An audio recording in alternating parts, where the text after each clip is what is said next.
May bago akong klaseng tanim. So ito lahat to strawberry spinach. Google nyo na lang kung anong strawberry spinach. Basta ganito siya. I-update ko na lang kayo pag nakabunga na to.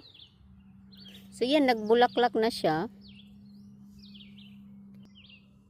So ang strawberry spinach ay fruit din. Tapos pero yung leaves niya ginagawang salad o nilalagay sa soups, mga ganon. So masarap siya guys kung ano.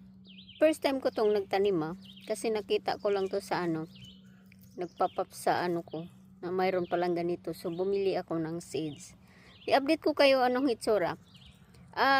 Hindi siya perennial, pero pag ina-allow niyo siyang maging yung fruit niya maging yung ma-ripen, and then yung seeds ma-drop lang sa soil, bumabalik siya next year. Kasi para siyang baka invasive din to, patay ako.